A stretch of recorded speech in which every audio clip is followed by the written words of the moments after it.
I really, really feel that whenever we come to these, questions around technology and media and all of the stuff that we were talking about on this podcast, it almost starts from this angsty place about, what am I going to, how many people am I going to reach? What am I going to do? No, just like, what has God called you to?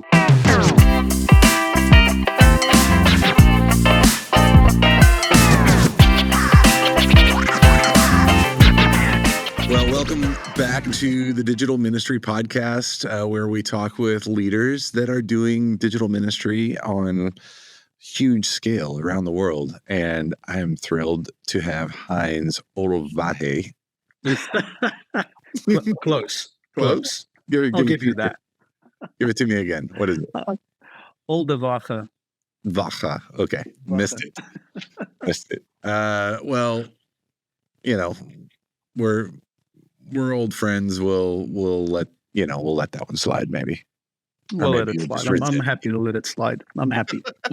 I'm happy to. Oh man, it's good to be with you. Heinz is the managing director at Christian Vision Global, and you and I have known each other for years. You used to run the South African office. Now you're located in the UK and helping to lead CV's digital ministry effort on a global scale. Give us a little setup for those that aren't familiar with Christian Vision. I used to be one of your peers there, and what my experience was, we were doing amazing things, 22 countries, offices around the world, hundreds of staff. That was the biggest, best thing that nobody had ever heard of. So, to this day, I still have that conversation. We share about what we do, and people go, "But how come I've never heard of you?"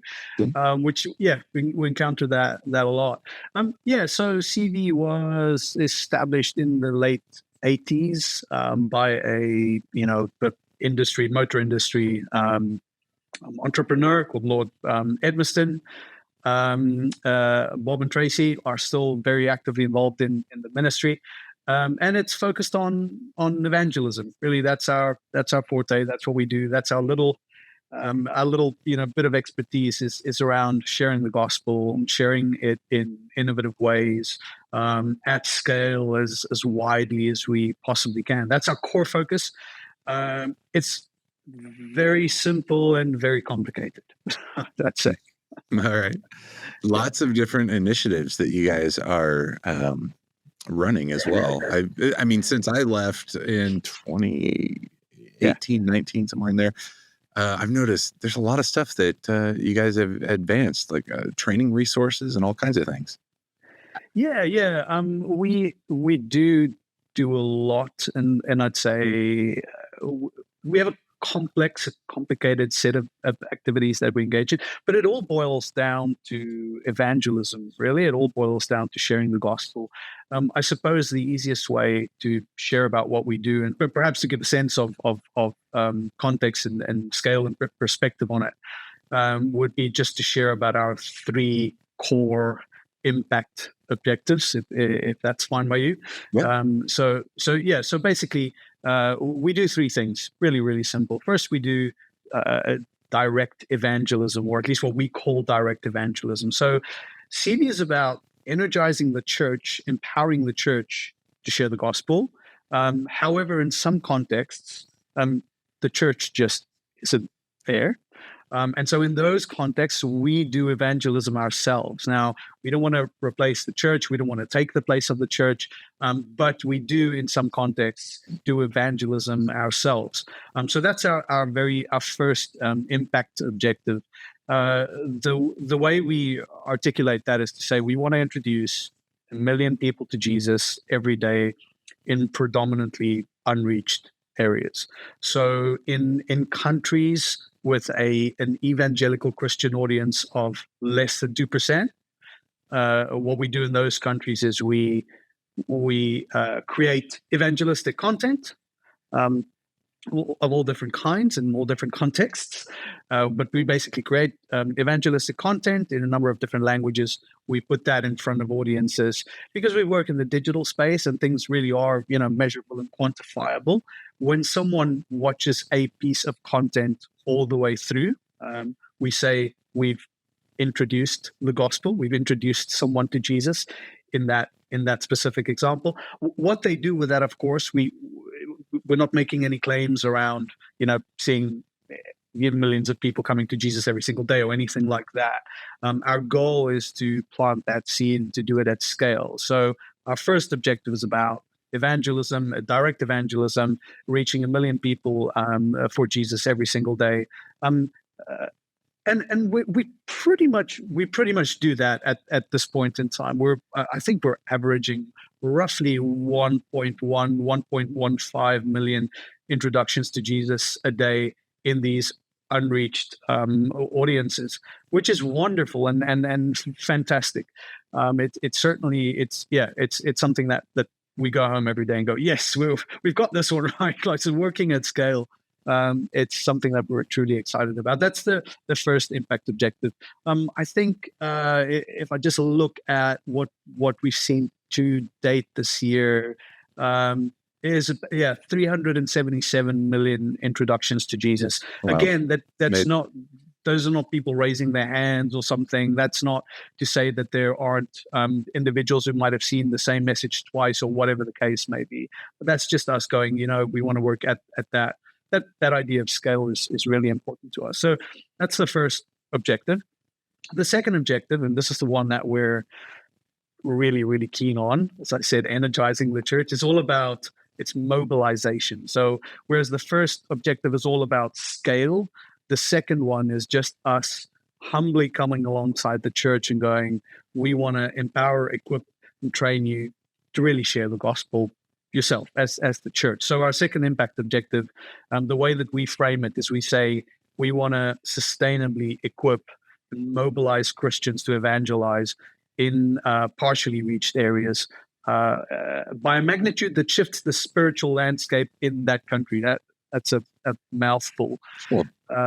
What we mean by partially reached areas is we tend to focus on countries with a 2 to 10% evangelical Christian audience. So in those countries where the church is present, we just go, look, we want to come alongside the church. We want to empower, equip, train, do whatever we can really to get the church to the point where it's comfortable sharing faith. In terms of impact in that specific objective, you will be familiar with initiatives like Yes He Is, right, which is a community that's focused on sharing your faith. So in communities like that, currently we have about just over 5.5 million people gathered across the globe around Yes He Is communities like that. I think, Nick, when you were still with CV, we heavily focused on an app-only, almost like a walled garden kind of approach. Yeah. Whereas these days it's more, it's multi-platform. It's we go where the audiences are and we go, right, what can we do to help you to share your faith? An interesting recent development that we've seen in that space is our ability to actually onward track what happens. So yes, we go out, we train, equip, we share, but then are people actually sharing their faith? Are people actually sharing the gospel? And so there, through, I suppose, what you can call polling at scale, yeah. We've just now started to track some of these, stories and interactions that happen as a result of some of our mobilization initiatives. And that's a whole thing in itself. And it's really exciting to me. It's really, really powerful to kind of hear about, the impact that our work has on people who come back to us and say, hey, I have, I don't know, just, prayed with my friend or shared my testimony in a specific setting. That's really powerful and encouraging. So yeah, we've only really just started tracking some of those. It's really exciting. That's the second objective. The third objective is it's basically about resourcing the church. So every day across the globe, we we produce all this content and resource and training, material and whatever else. And our goal is really just to go, look, where the church is well established, like North America, right? Where the church is doing its thing already, it's great. So in countries where there is a greater than 10% evangelical Christian audience, we go, there our goal is just to resource the church. And the way we articulate that is just to say we want to generously resource churches with our library of content and knowledge in all of the major languages everywhere to achieve lasting exponential impact through the church, not us, through the church. And again, that's a mouthful, but I think it expresses something about the heart and the spirit behind CV. That's just really to go, look, we're just here alongside the church. We'd love to see the gospel shared more widely, and that's what we exist for. So in that third objective, it's about just making available everything we've got. To date, it's mostly been content and training. Right. But we're actually excited about thinking about what that might look like in the future, because there's way more that we can share that we have access to. But again, to give you a sense of context there, I think to date this year, we've seen just over 150,000 resources being downloaded. So that may be, course completions or just individual pieces of content content downloaded to use in various contexts. So yeah, that's there's a lot there, but it's exciting. It's really, it's really great. I think there is a lot there. CV is an incredible organization, as is the team. Many of which I know personally, and just I love the work that you guys are doing, and the whole crew there. Actually, as some of those advancements have been made, I've reached out over the last couple of years and just said, "Hey, way to go! Keep going. This looks great. Like I love what I'm seeing." Look, for the most part, I just feel like the luckiest guy in the world, because I just get it. I'm just along for the ride, and I'm surrounded by all these incredible people who are just absolutely phenomenal at what they do, and who are who are aware of how the little bit that they do fit into the bigger picture, which I absolutely love. And some of them, they're great people. Yeah. So some really incredible stats that you threw out there. And I think that's helpful for the purpose of context and scale for the listener. Right. Like I said, there's people I know who are listening that wouldn't have been familiar with CV before, meeting you here. And so that was, I think, really good setup. I'm really curious about, with all of that global kind of perspective, experiences. I mean, you're in a position where you get to kind of look at the aggregated learnings across the entire organization. What are you seeing? Like, what's standing out to you right now in the world of digital evangelism?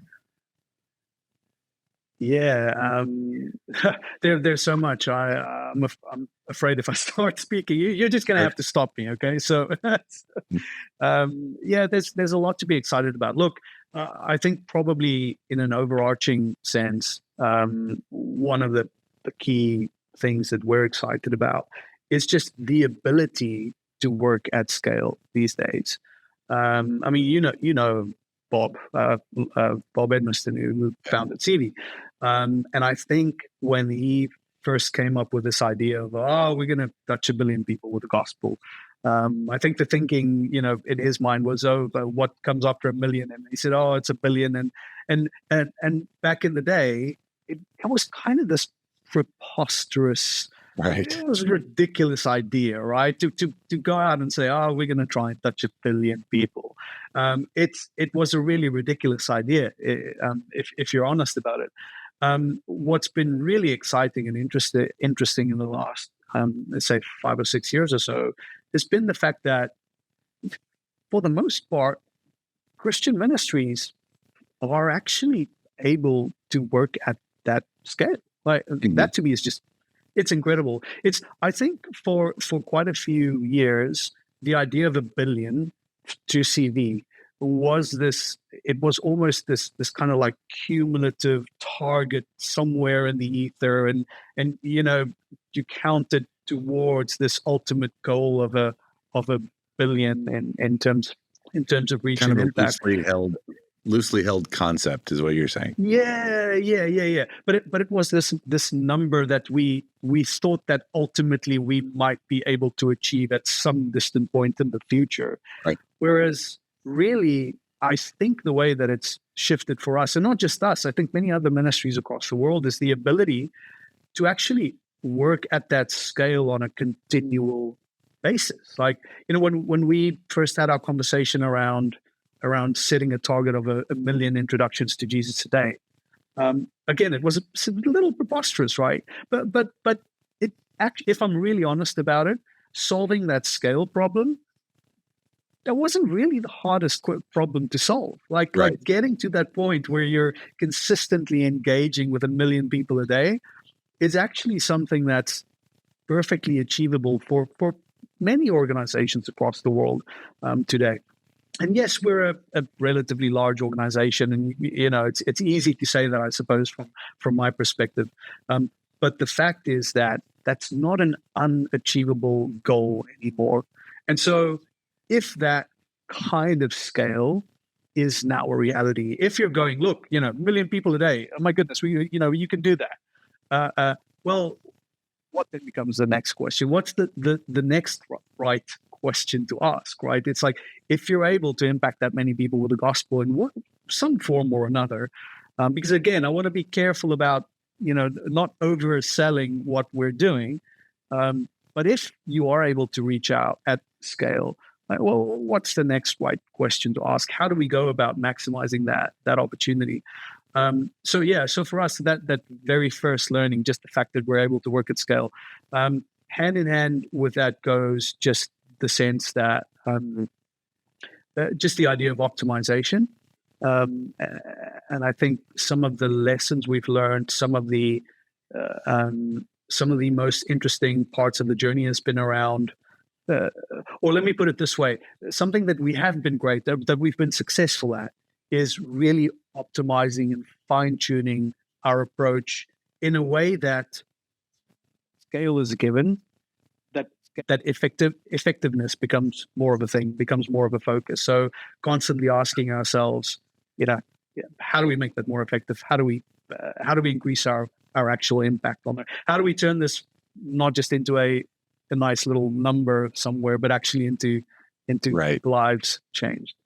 Well, let's dig into that a little bit, because when you say optimization, so you've got this, ability to reach a massive scale, and when you talk about optimization, you can maximize a couple of things. It's, number of people reached per dollar spent. Maybe it's kind of the depth of engagement or relationship you're building with some of these individual contexts. So what's the focus right now for CV? What are you trying to optimize toward? Yeah. That's a really, really good question, and it's actually a key part of our journey as well, I think. So what happened when we made this decision around scale, around this million target, right, was very, very quickly. Yeah, no, it's great. But very, very quickly, sooner than you'd expect, we got to the point, as I said, where we went, oh, well, okay, so we've got 1 million a day. Great. Well, what next? Well, the natural reaction in that when something like that happens is to go, well, if we're doing 1 million, we might as well do 2 or 3 or 4 or 5, right? Yeah. But what's been interesting actually was and then it just becomes a numbers game, right? I just go, well, what do I optimize for? I optimize for, number of introductions to Jesus per dollar spent. Fantastic. However, I think we ultimately got to the point where we realized that that's not really the way to become more impactful and to do something more and more meaningful. So we actually had to make a conscious decision at some point to go, look, we can achieve 2 million per day, but what would be more valuable than that is to go, let's not optimize for dollar. Let's optimize into, like, can we share messages that are longer, like, and more meaningful? Like, can we go into more depth in terms of what our content looks like and what we're sharing? And yes, I'm thinking about this from the perspective of a large international organization, but it's equally true just like a local church as well. Like we all get to make those decisions around what we optimize for. It's really, really great and simple and easy actually to optimize for the vanity metrics. That makes all feel great. I've been there, you've been there. It's great, right? Especially in contexts like these, and you get to share results, and it's all sounds so wonderful. But actually, what's more important is optimizing for like an effective point of impact, an effective gospel presentation. And so, there we've had to make some hard choices around how we choose to present the gospel. And, it's if it was a race to the bottom in terms of dollar, we could just make shorter and shorter and shorter content that's very fluffy and very easy. We had to step away from that and actually focus on a bit more quality. And I think that's the journey that we're on. Yeah. So when you talk about content, give me a little sense of quality versus quantity. How do you think about that, or how do you guide your teams? And by the way, I will say, I'm for you, like on your behalf, the quality of content the CV has put out year after year is world class. I mean, it's incredible. So it's a little bit of a setup question because, we're talking about big scale and high production value. But internally, as you're directing teams, how are you handling that? That's actually a really, really tough question to answer because we're interested in quality, but quality doesn't always equate to production value. To give you a sense of what I'm meaning is in my previous life, I used to be a news editor, for a big news website. And one of the things that used to frustrate me was when we produced video, we would produce these fantastic videos and they get, next to zero engagement. But then someone somewhere would send in this grainy, terrible, pathetic little video that somehow just, struck the right nerve and everyone engaged with. And so really the question isn't so much about production quality and rather more about what does strike that nerve. And so what that means in practice is that sometimes to clarify, you're tying really kind of effectiveness of content to the idea of quality, not necessarily production it's value. Not necessarily. And we make that mistake sometimes, right? I see this in churches all the time as well. You're thinking, well, this hasn't been particularly impactful. If only we had a bigger budget, more equipment, greater, all of those things. Whereas actually, no, you can achieve a lot of impact with very, very simple content. When I look at probably the bulk of what we produce in CV, yes, you will find videos that are, really well produced, and you look at them and go like, oh, that's amazing, that's incredible production value. But actually, the bulk of what we see that produce results that actually impacts people and takes them on a faith journey are often really simple, really basic, the equivalent of that terrible grainy little video on the news side, but that just kind of strikes a nerve. And so that's true. There are other questions to be asked. It's like, well, could we perhaps create a much, much larger volume of content and really test really, really well to be able to pinpoint those little videos here and there that actually do strike a nerve. And so the point there is not to go, well, how do we produce something really, really, really awesome, but really, how do we produce something really effective? And then find that effective little content piece amongst the hundreds we've produced for the day or the week or whatever, Does that make sense? Yeah, it makes perfect sense. But I'm thinking about, application for the listener who might not be in an organization like CV with, lots of staff. And I love that you said that it's not necessarily like bigger budget, better camera, like all that stuff. But But when a lot of the conversation around digital ministry does come to kind of systems, given the scale that's possible, you have to build systems just to manage it. So tell me a little bit about how you think about the quantity of content, the development. How do you make the next idea come to life? What's the system that you're putting in place around that other people could maybe learn from or apply in their own efforts? Yeah, that's great. Look, if you were to ask me this question 2 years ago, I would have had a much tougher time answering it, right? Because our ability to produce good content at scale has really increased significantly only in the last few months. Yes. So when I look at the ways in which we currently produce content, look, we don't have massive content teams all over the world, right? Like, it's not like we, this picture that some people may have of CV, as having, 10, 20, 30, 40, or 100 people to produce content in some countries all over the place. That just doesn't exist, right? Typically, you're talking about a small group of people, maybe one person, maybe a couple. At best, you're talking, maybe 5 if you're lucky.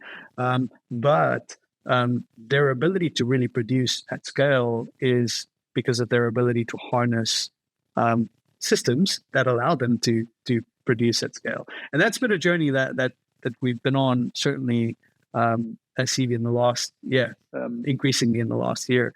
The thing about that is that we leverage the same systems that would be available to pretty much anyone else.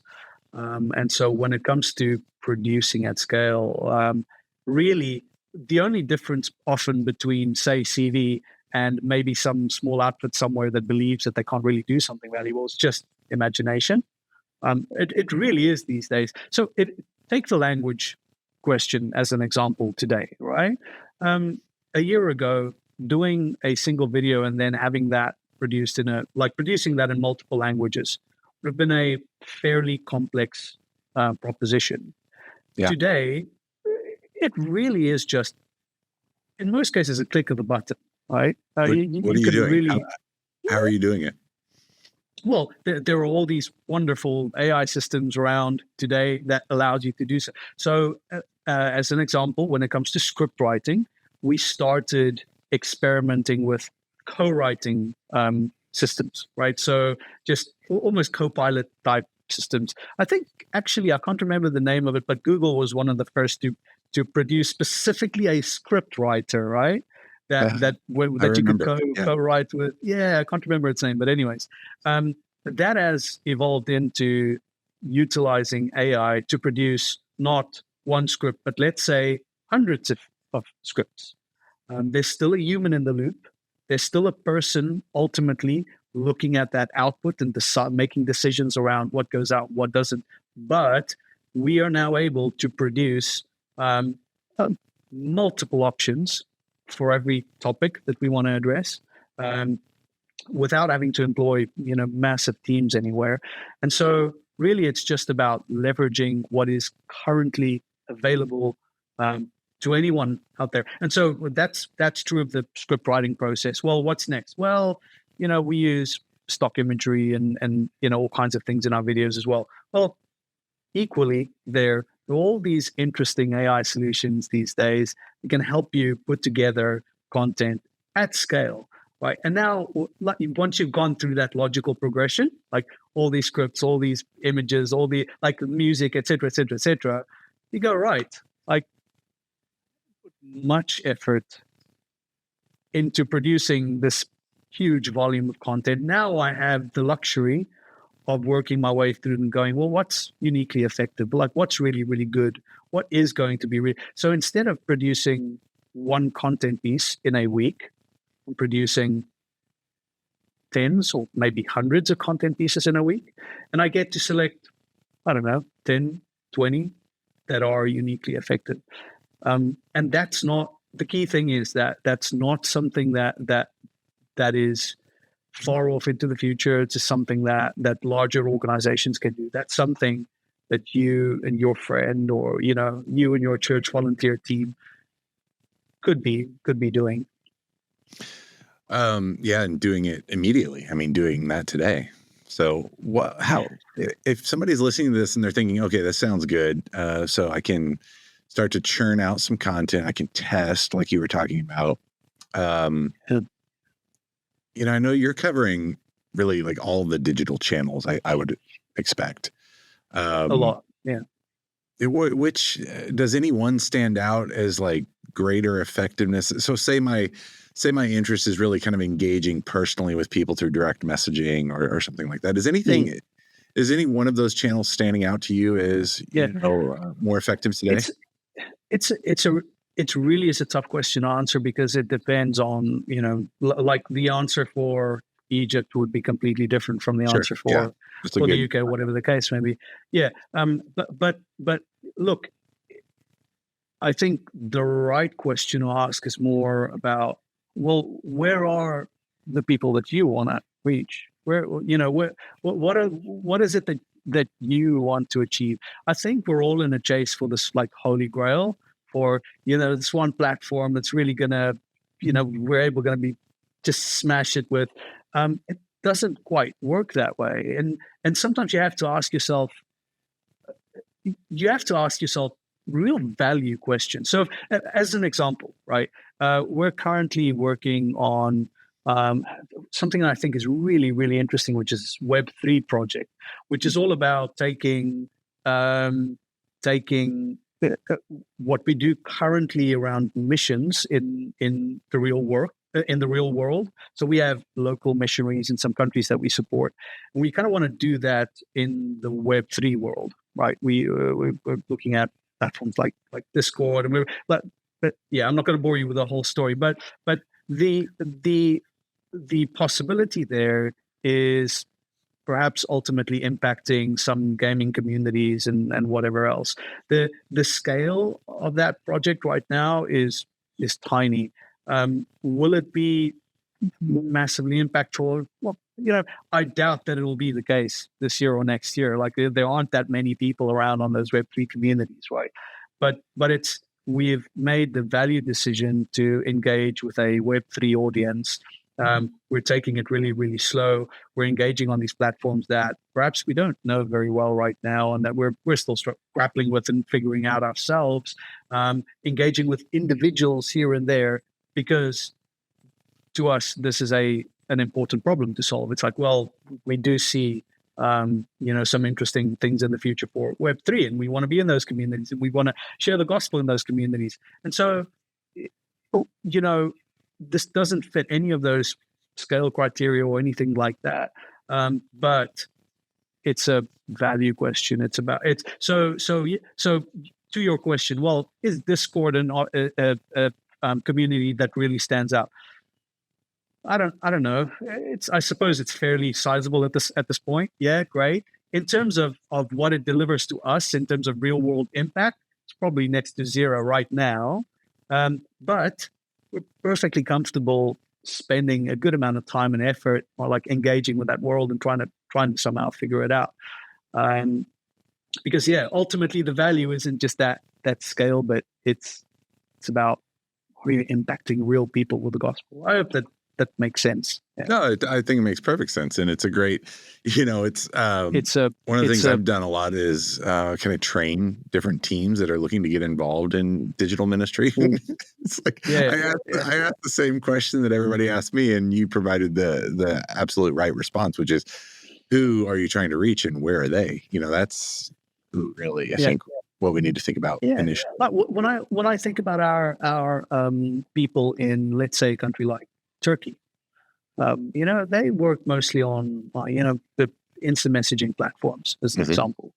It's not at scale. You're not going to reach a lot of people. It's really individuals here and there. But is it the right platform for them to target? Absolutely. Are they going about their work in the right way? Absolutely. Would I encourage some guy in the States who wants to reach millions of people every month to follow the same track? No, I wouldn't. So imagine somebody's listening to this and they're like, who are these guys? And they're talking about like reaching millions of people a day. And why? Yeah. Just make yourself feel good, like you're the top Yeah. missionary. Like what's the Yeah. purpose? Tell me a little bit about how you and to whatever extent you'd like, how the team looks at really the why and the purpose behind this. Because, and just to go one step further, I mean, you're talking about 1 million people a day, but then you're also Yeah. talking about a Yeah. Word3 community, which is very Yeah. niche, and you want to really kind of engage there to see what opportunities might exist. So we're talking large, we're talking individual. Connect the dots for me. Like, why are you doing this? Why is CV engaged in this? Yeah, that's a good question. Well, I mean, certainly it starts on an individual level for every person in CV with a connection to the Great Commission, right? That's why I'm here, and I hope that's why the rest of the people in this office next to me, they're here as well, to begin with. That's why Bob established CV initially, is to go, look, I am taking the Great Commission seriously. But then I think for me personally, certainly, but then for other people who join CV, you add another layer to that, which is I am interested in this particular element of media, right?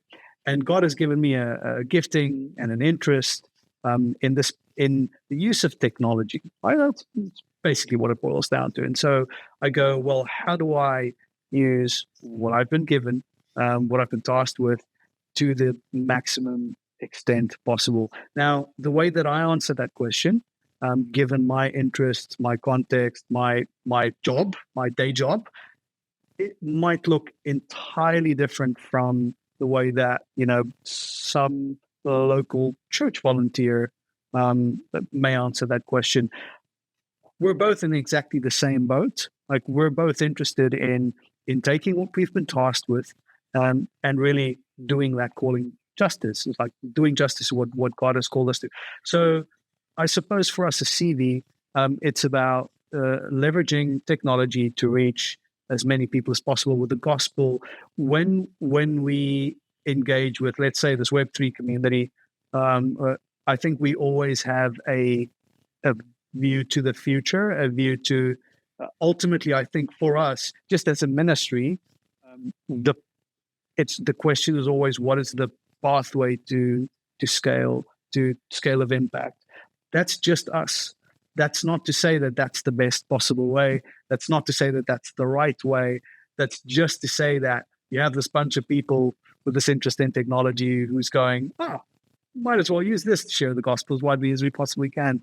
And I think, and I really, it's not just an offhanded comment. It really is important. I really, really feel that whenever we come to these, questions around technology and media and all of the stuff that we were talking about on this podcast, it almost starts from this angsty place about, what am I going to, how many people am I going to reach? What am I going to do? No, just like, what has God called you to? Like, has God called you to a little community around you? Has God called you to the ends of the earth, or whatever that looks like for you? Do that justice. Be true to that. Like, forget about the guy next door who's doing something different to you and who's been called to something different than you. Like, do what God has tasked you with. I had this conversation with my dad the other day about Facebook, of all platforms, Facebook, right? And my dad is, very late career pastor. So, he's been pastoring a church for decades and decades. He's getting to the point of retirement now, and he's basically, he's coming to me going, okay, so how do we leverage Facebook? And then, you're saying you're reaching tens of thousands or hundreds of thousands. How do we do that? And I think the track that our conversation went on was basically just go, look, what have you been called? Like, are people in your world even on Facebook? It's like, is that the right question to begin with? And so really, it's just about doing justice to what God has called us to. That's the bottom line. And I think if you answer that question honestly, with great care, and what that looks like in your own life, you'll stress less, you'll spend less time worrying, about what some other person's doing, and more time thinking about, well, how do I do well what I have been uniquely called to? And that's it. Yeah. Heinz, encouraging words. I really appreciate that perspective, and thanks for sharing. Hey, good. give my love to the team and everyone there. I'm cheering you on, and thanks for spending some time with us here today. Really appreciate it. Thank you. Yeah, really appreciate it. It's nice to see you, my friend.